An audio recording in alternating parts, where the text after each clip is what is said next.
नमः। अथ श्री पाण्डुरङ्गाष्टकम्। महायोगपीठे तटे भीमरथ्यां वरं पुण्डरीकाय दातुं मुनीन्द्रैः समागत्य तिष्ठन्तमानन्दकन्दं परब्रह्मलिङ्गं भजे पाण्डुरङ्गं परब्रह्मलिङ्गं भजे पाण्डुरङ्गम्। तडित्वा सन्नीलमेघावभासं रमामन्दिरं सुन्दरं चित्प्रकाशं वरन्त्विष्टकायां समन्यस्तपादं परब्रह्मलिङ्गं भजे पाण्डुरङ्गं परब्रह्मलिङ्गं भजे पाण्डुरङ्गं। प्रमाणं भवादेरिदं मामकामं भक्तराभ्यान्तृतो येन तस्मात् विधातुर्वसत्ते धृतो नाभिकोशं परब्रह्मलिङ्गं भजे पाण्डुरङ्गं परब्रह्मलिङ्गं भजे पाण्डुरङ्गं।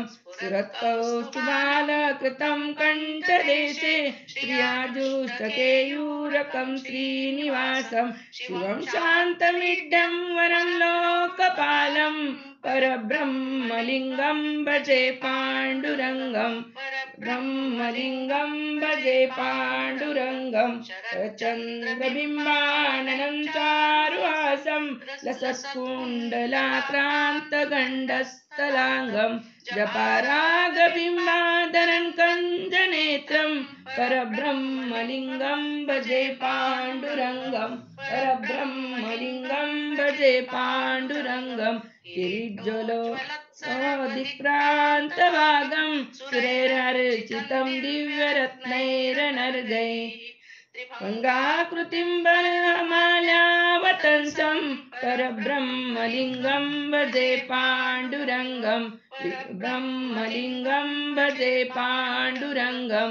विभुं वेणुनादं चरन्तं दुरन्तं स्वयं लीलया गोपवेशं ददानं गवावृन्दकानन्दं चारुहासं परब्रह्मलिङ्गं भजे पाण्डुरङ्गं परब्रह्मलिङ्गं भजे पाण्डुरङ्गं।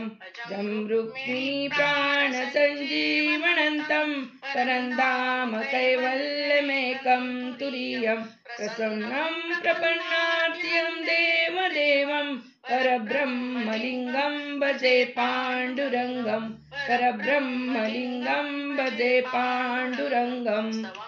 पाण्डुरङ्गस्य वै पुण्यदं ये पठन्ते सचित्तेन भक्त्या च नित्यं भवाम्भोनिधिं ते पितृत्वान्तकाले हरेरालयं शाश्वतं प्राप्नुवन्ति इति श्रीपाण्डुरङ्गाष्टकं सम्पूर्णम्।